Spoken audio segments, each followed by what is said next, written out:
محرم شریف کی پہلی تاریخ ہے. یہ محرم شریف حرمت والا مہینہ ہے, حرمت والا, یعنی جن 4 مہینوں کی حرمت اللہ نے روز اول سے مقرر کی ہے اس میں محرم الحرام بھی ہے. اور اللہ کے رسول علیہ السلام کی ایک حدیث یہ ہے کہ رمضان شریف کے بعد سب سے زیادہ جس مہینے کے روزے کی اہمیت ہے وہ ماہ محرم الحرام کے روزے, ماہ محرم شریف کے روزے.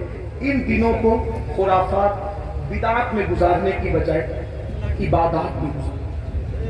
ہو سکے تو یہ طے کر لو کہ روزانہ میں نے نبی اور آل نبی پر 1000 بار درود شریف پڑھنا ہے.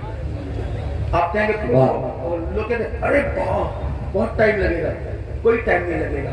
صلی اللہ علیہ وآلہ وسلم یہ بہت مختصر درود شریف, بہت مختصر درود شریف ہے. اگر اس درود شریف کو آپ نے پڑھا 1000 بار, صرف 20 منٹ کا ٹائم لگے گا. 20 منٹ درود شریف پڑھو.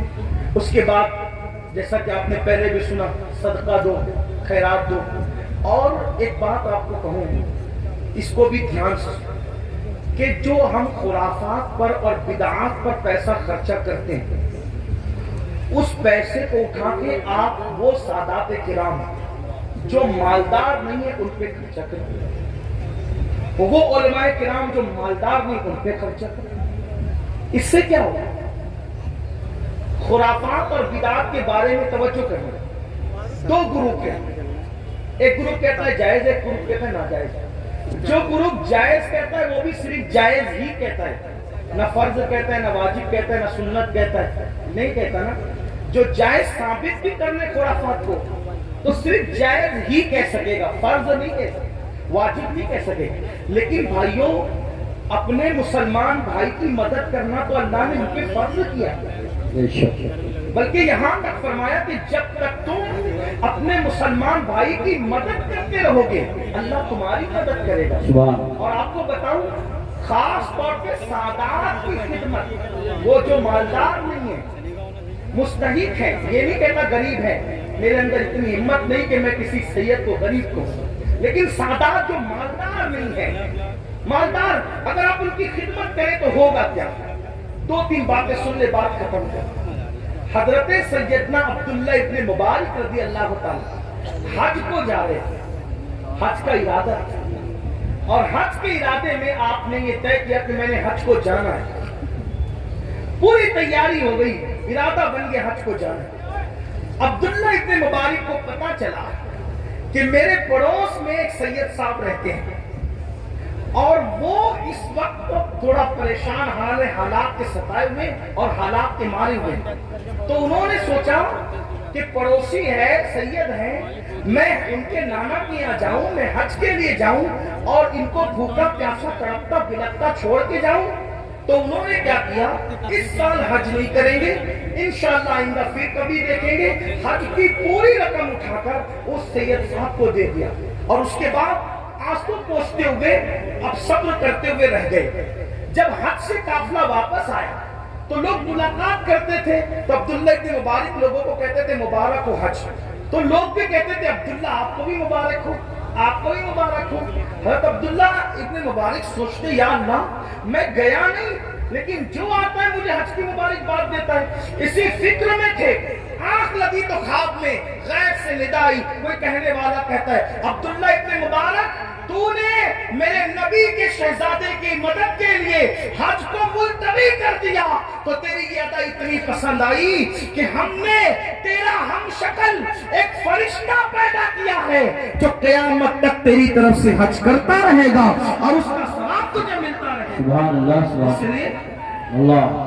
اس لیے خرافات کی طرف خرچ کرنے کی بجائے اپنے سادات جو مستحق ہیں ان کے لیے خرچ کرو. ایسے سادات ہیں, میں نے کئی جگہ دیکھا, کوئی سبزی بیچ رہا ہے, کوئی آٹو چلا رہا ہے, کوئی چائے بیچ رہا ہے, ان کے بچوں کی اسکول کی فیس نہیں ہے بھرنے کے لیے, ان کی بچیوں کی شادی کے لیے پیسے نہیں ہیں. یہ ساری چیزیں مسلمانوں ہمیں اس کی طرف غور, ترجیحات کی طرف غور کیجئے, جہاں خرچ کرنے کا زیادہ فائدہ ہے اس کی طرف. بلکہ امام اہل سنت ایک حدیث لکھتے ہیں, آئیے اس حدیث کو بھی سنیں. کہتے ہیں کہ میرے آقا علیہ السلام نے فرمایا کہ جس نے بنو ہاشم پر احسان کیا, ان کی خدمت کی, ان کی مدد کی, آقا فرماتے ہیں مجھ پر واجب اور لازم ہے کہ جس نے بھی میری آل کی خدمت کی، مدد کی، نصرت کی، حمایت کی، محبت کی۔ آقا فرماتے مجھ پہ واجب ہے، لازم ہے کہ اس کا صلہ میں اس کو قیامت میں دوں گا جب وہ مجھ سے ملے گا۔ یہ حدیث لکھنے کے بعد میرے امام کہتے ہیں جس کا مفہوم یہ، سنیوں دوڑو اور سادات کی خدمت کر لو، اس لیے کہ نبی کس کس کو ملیں گے کس کس کو نہ ملیں گے الگ عنوان ہے، لیکن جنہوں نے آل نبی کی خدمت کی ہوگی اس سے ملنے کا وعدہ مصطفیٰ جان رحمت فرما رہے ہیں۔ گویا کہ اور لوگ حضور کو ڈھونڈیں گے اور حضور اپنی آل کی خدمت کرنے والے کو صلہ عطا فرما رہے ہوں گے، لقاء کا شرف عطا فرما رہے ہوں گے۔ اس لیے میری گزارش ہے، ہم نے اپنے پیسوں کو، روپیوں کو بہت ضائع کیا خرافات پر، بدعات پر۔ کیا خرافات ہے، کیا بدعات ہے؟ اپنے علاقے کے مستند معتبر علماء اور مفتیان کرام کے پاس بیٹھو اور بیٹھ کر کے سیکھو کہ کن خرافات سے اور بدعات سے بچنا ہے اور کون سی چیزیں اہل سنت و جماعت سے ہے۔ جیسے کہ لوگ تو شربت پلانے کو بھی بدعت کہہ دیتے ہیں۔ آپ سے کہتا ہوں کہ بھئی شربت پلانا کون سی بدعت ہے؟ میرے امام لکھتے ہیں وہ بھی کیا دلیل دی، فرمایا جب کتے کو پانی پلانے پہ جنت مل سکتی ہے تو امام عالی مقام کے نام پہ اگر مومنوں کو شربت پلایا جائے تو پھر اس کا صلہ کیا ہوگا؟ یہ ساری چیزیں کرتے رہیے۔ اللہ تعالیٰ سے دعا ہے اللہ ہم سب کو توفیق دے، گفتگو کے درمیان اگر کوئی غلطی ہو جائے تو اللہ تعالیٰ معاف فرمائے۔ استغفر اللہ ربی من کل ذنب واتوب الیہ۔ اہل سنت کا ہے بیڑا پار، اصحاب حضور نجم